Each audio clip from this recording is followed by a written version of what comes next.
this video, we'll be showing you how to register your club under the CSU with the Dean of Students.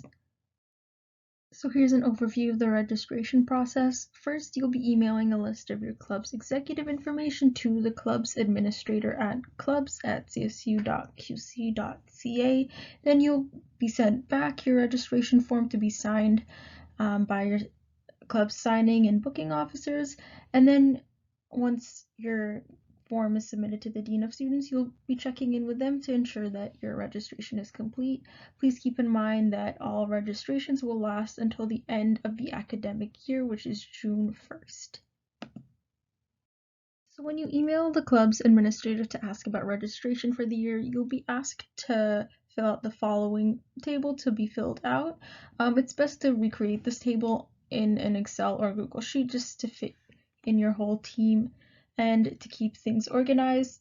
So you'll need to be providing the full name of the executive, their position/title, their phone number, and their personal email address. Keep in mind that this ideally should be their email that's registered with their My Concordia account, and then their student number. Please make sure that this number is correct.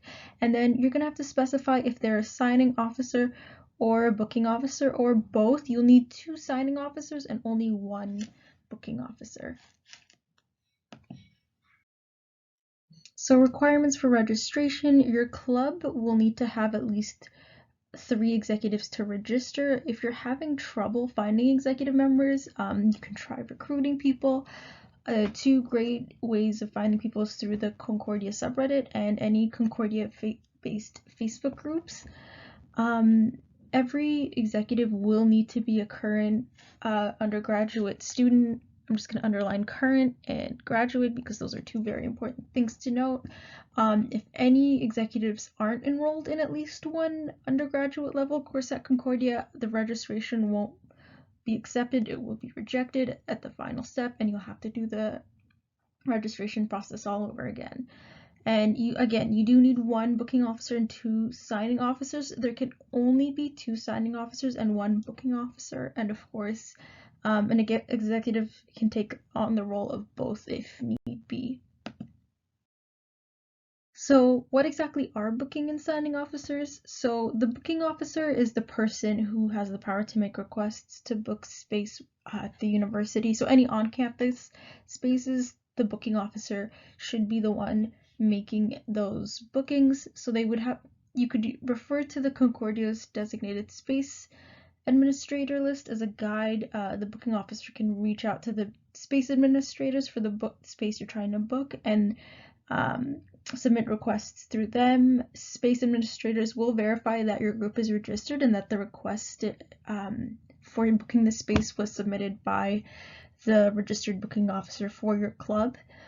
Signing officers are usually financial signing officers, and they act as the keeper of your club's finances.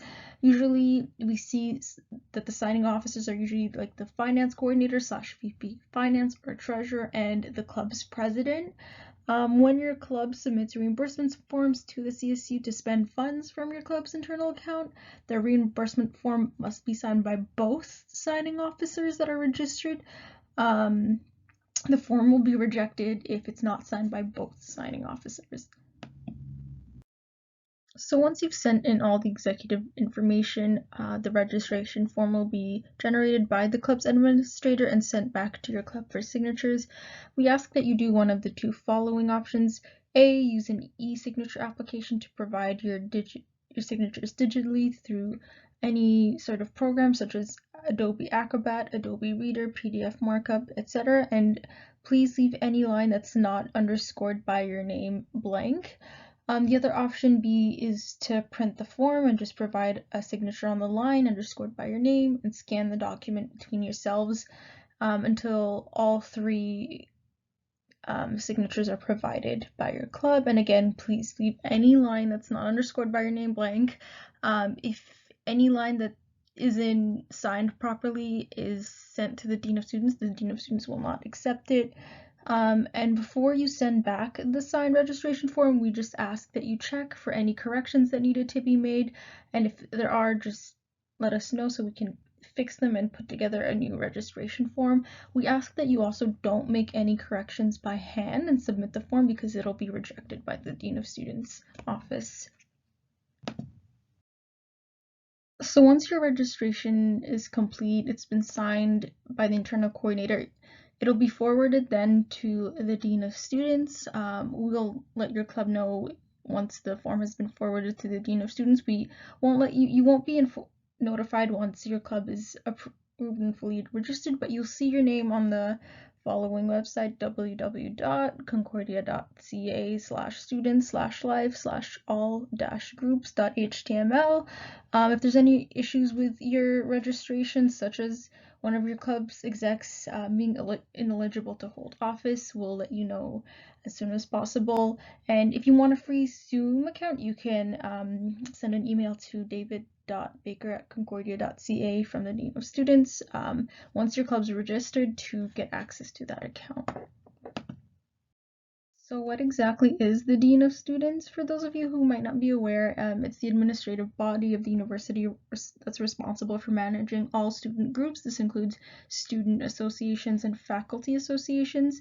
They manage registrations from CSU clubs as well as every other student group at Concordia, including the CSU itself, and they keep a copy of the most current, active, constitutions from each student group at Concordia as well. So there are benefits of registering with the Dean of Students. So first of all, you'll be able to book spaces on campus. Considering that Concordia is a large university, the privilege of booking spaces on campus is reserved for registered student groups, and clubs that are not registered and who submit space booking requests will be rejected by the designated space administrator. So if a club is booking a space and they're not registered, the individual in charge for managing that space will not accept your club's booking. The other benefit is that your club will be able to submit check requisitions, since part of the registration includes registering your club's signing officers. Check requisitions from unregistered clubs will oftentimes not be accepted. So inactive clubs, oftentimes the club will go inactive and not register for an entire academic year. Those clubs who've gone 2 full academic years without registering are deratified, and you lose your office space if your club does have a designated office space. And if a student wants to revive the club, they will have to apply as a new club. And if a student reaches out about reviving the club within the 2-year limit, then we can just simply go through the process of re-registration. So just a quick note about deregistration. Clubs can register and re-register at any point during the year once a club's registration has been submitted via the online portals. So once we start updating your registration through the Dean of Students, the club's registration will be canceled until the updated registration is finalized. So we don't really recommend submitting registration updates during times of the year that your club has pending space requests. We ask that you submit any updates to your registration either after the space is fully booked or after the event on that booked space has taken place.